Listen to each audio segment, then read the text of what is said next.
Welcome back. Again, alternating current circuit containing inductance only. इसके पहले अभी आपसे बात हुई थी रेजिस्टेंस के साथ। रेजिस्टेंस की पूरी कहानी तो आपको पता ही चल गई। अब हम इंडक्टेंस के साथ देखते हैं कि आखिर एसी सर्किट का बिहेवियर इंडक्टर के साथ क्या है, इसको जानना पड़ेगा। इंडक्टेंस के साथ क्या करता है ये, ठीक है। अगेन आपको ये बात पता ही होगी कि अगर अल्टरनेटिंग करंट किसी इंडक्टर के अंदर अगर रन कर रहा है, किसी इंडक्टिव कॉइल के अंदर रन कर रहा है, तो वो क्या करेगा, इस इंडक्टिव कॉइल के अंदर चेंज करेगा। Inductive coil just like solenoid होते हैं ना, उसको क्या करेगा, वो चेंज करेगा। और चेंज करने की वजह से क्या डेवलप होगी, मैग्नेटिक फ्लक्स। और मैग्नेटिक फ्लक्स यदि आएगी तो आपके पास क्या मिलेगा, इंड्यूस ईएमएफ। इंड्यूस ईएमएफ क्या होता है, इलेक्ट्रोमोटिव फोर्स होते हैं। ये इंड्यूस ईएमएफ यदि समय के साथ फिर चेंज हो रहे हैं तो जेन्युइन सी बात, आपको लास्ट जो आपको चाहिए वो मिल जाएगा, जिसका नाम क्या, इंड्यूस्ड करंट। बहुत अच्छी चीज है ये बहुत ही अच्छी चीज है। रजिस्ट्री कॉइल से काफी बेटर है, बहुत अच्छी चीज है। चलिए आइए इसके बारे में बताते हैं आपको। यहां से करंट जा रही है और आपको पता है कि एक इंस्टेंटेनियस करंट की वैल्यू हमको फाइंड करनी है with the help of the waveform as well as phasor diagram. With the help of the waveform as well as phasor diagram में शो करना है। क्लियर, चलिए आइए इसको लगाते हैं। कैसे सेटअप बैठेगा इसका, देखिए ध्यान से। E minus l D I over D t is equal to 0, यानी कि अच्छा ये बताओ तो आपको पता ही होगा ना कि E minus l D I over D t is equal to i into r. और यहां पर क्या होता है कि ऐसे सर्किट में नेग्लेजिबल रेजिस्टेंस होते हैं, मतलब रेजिस्टेंस की कोई जगह ही नहीं होती है, यानी R इज इक्वल टू 0। तो यहां पर देखिए, इसको देखकर कभी घबराइएगा नहीं, यहां पर R 0 है। किसी भी इंडक्टिव सर्किट, किसी भी प्योर इंडक्टिव सर्किट के अंदर रेजिस्टेंस की वैल्यू क्या होती है, 0। ये कहीं कॉपी में अभी नोट करिए आप। ये किसी भी इंडक्टिव सर्किट में, प्योर इंडक्टिव सर्किट के अंदर किसी भी प्रकार का रेजिस्टेंस नहीं होता है। आप घर के अंदर सीएफएल देख रहे होंगे, एलईडी बल्ब देख रहे होंगे, ट्यूब लाइट्स देख रहे हैं, ये सब इंडक्टिव कॉइल हैं, ठीक है। सुना है नगर में कि 10 वोल्ट का 10 वाट पे हमारी ट्यूबलाइट जल जाती है। 250 वाट 220 वोल्ट की एसी करंट जाने के बाद वो बहुत ही माइनर करंट लेकर के वो जल रहा है, वो छोटी करंट। वो किसकी बात है, इंडक्टिव सर्किट की। पूरी की पूरी करंट को क्या करता, बैक। और आप इलेक्ट्रोमैग्नेटिक इंडक्शन चैप्टर, जो कि आप एप्सिस की साइट पर जाकर के वहां से आप ढूंढ सकते हैं कि इलेक्ट्रोमैग्नेटिक इंडक्शन चैप्टर नंबर 6, और वहां पर आप सेल्फ इंडक्शन की टॉपिक को आप फिर से पढ़िए और वहां पर देखेंगे कि ऐसा क्यों होता है। इस रीजन को जानने के लिए आपको उस पॉइंट पर जाना होगा जहां पर आपको इस टॉपिक से रिलेटेड बहुत सारे कॉन्सेप्चुअल क्वेश्चंस भी रखे गए हैं। आप पहले वहां जाएं, उसके टॉपिक को देखिए कि how this is possible, the work done with the help of the inductive. ठीक, इसको आप जरूर करिएगा तो आपका कॉन्सेप्ट और अच्छा हो जाएगा। उसके बाद इस टॉपिक पर आएंगे तो आपको डेरिवेशन मिल जाएंगे, ठीक है। आइए इसको रनअप करते हैं। यहां से देखिए रेजिस्टेंस 0 था तो मैंने आई में 0 का मल्टीप्लाई किया, 0 हो गया। अब ये क्या मिला, E is equal to L D i upon d t. और आप सबको पता है कि इस L को क्या कहते हैं, L को क्या कहते हैं, सेल्फ इंडक्टेंस। L का ही नाम होता है सेल्फ इंडक्टेंस, जिसकी SI यूनिट क्या होती है, हेनरी।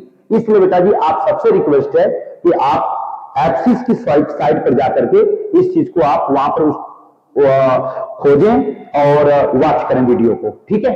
आइए अब क्या होगा, कैसे इक्वेशन बनेगा, एक इक्वेशन बनाना है।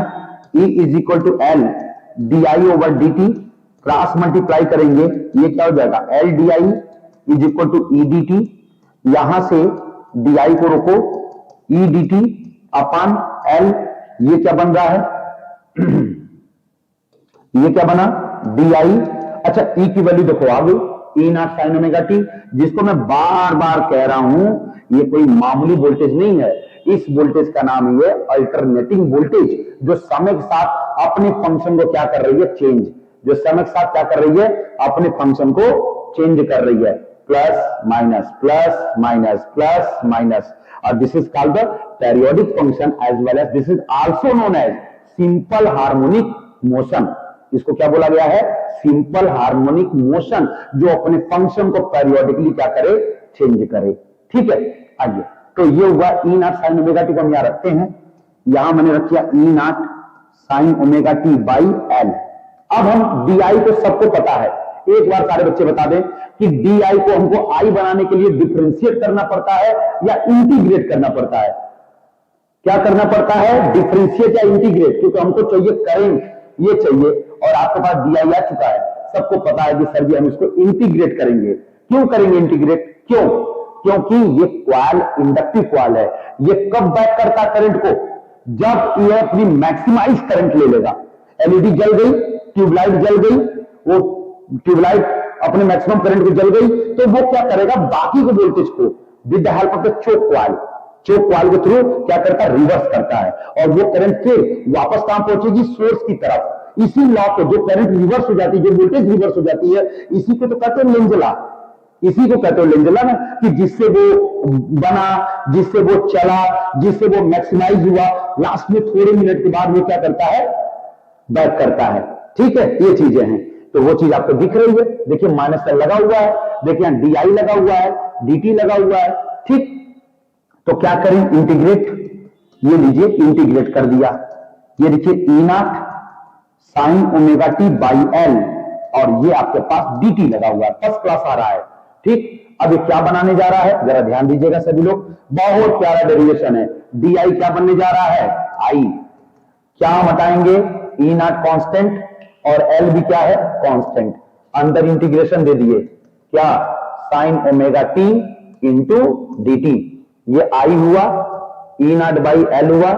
अब बताओ साइन एक्स का इंटीग्रेशन क्या होता है, कॉस एक्स की minus cos x, sine x का इंटीग्रेशन, साइन एक्स का इंटीग्रेशन क्या होता है, माइनस कॉस एक्स, तो माइनस कॉस ओमेगा टी और अपान में ओमेगा लग गया, तो ये इंटीग्रेशन। क्या करेंगे, I is equal to, minus को बाहर कर दें, E naught omega L cos omega T, I is equal to minus E naught by omega L, और इसको तोड़ दो, क्या, साइन 90 माइनस थीटा, ये लग गया, साइन 90 माइनस थीटा। अभी क्या बनेगा, I is equal to minus E naught by omega L, एक माइनस यहां से बाहर करेंगे तो क्या बन जाएगा, sine omega T minus pi by 2, और ये माइनस डॉल बाहर जाकर क्या बनाया, plus, so I is equal to E naught by omega L sine omega T minus pi by 2। ये आपके पास एक इक्वेशन आ गया, E I capital I equal to E naught by omega L sine omega T minus pi by 2, एक equation आ गया। अब यहां देखिए मैं बता रहा हूं, here E naught by omega L is equal to I naught, जिसको हम क्या बोलेंगे, peak value of AC current. क्या बोला जाएगा इसे, peak value of AC current. ये आपकी peak value of AC current हो गई, यानी कि एक्सप्रेशन का लिखा जाएगा, I is equal to I naught sine omega T minus pi by 2। ये आपका वो एक्सप्रेशन है जिस एक्सप्रेशन के अंदर ये करंट जो आ रही है इंडक्टिव सर्किट की बिहाफ पर, वहां पर करंट क्या कर रही है, माइनस यानी कि पाई बाई 2 डिग्री क्या कर रही है, लाइट कर रही है वोल्टेज से क्या कर रही है, लाइट कर रही है। यदि वोल्टेज से लाइट करेगी तो उस दौरान वोल्टेज क्या करेगा, लीड करेगा। क्या करेगा, लीड करेगा। तो हम इसका एक डायग्राम बना ले रहे हैं, बाकी चीजें देख लीजिए। हाँ, एक उसका डायग्राम हम मेंशन करेंगे, ये ठीक है। क्या डायग्राम बनाएंगे, वो डायग्राम देखिए,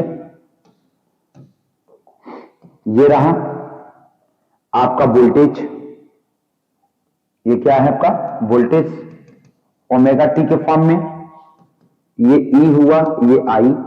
अच्छा, ये तो आपका वोल्टेज चला, ठीक है, प्लस ए दिया आपने, माइनस ए दे दिया, ठीक ना। अब आपको ये देखो, ये पॉइंट यहां कट कर लीजिएगा, ये देखिए ऐसे कट कर लीजिएगा। अब यहां से क्या करना है, अगला टर्म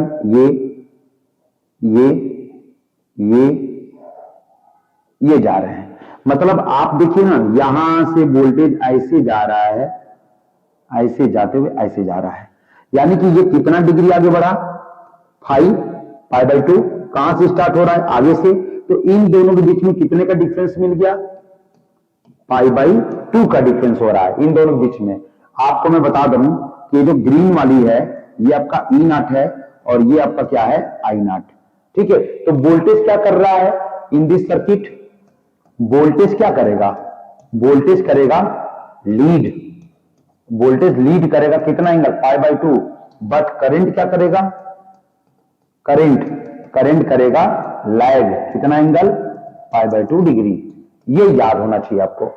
ठीक है, इस तरीके से आप एक बढ़िया सा एक्सप्रेशन निकालेंगे जो होगा आई बराबर I naught sine omega T minus pi by 2 का। अच्छे से तैयार हो गया। ठीक है, तैयार हो गया बढ़िया से ये चीज, इसको याद रखिएगा, काफी इंपॉर्टेंट फंक्शन है ये। ठीक है, ये काफी इंपॉर्टेंट फंक्शन है। ओके, तैयार रखिए और बेहतरीन से। ठीक है, थैंक यू बेटा।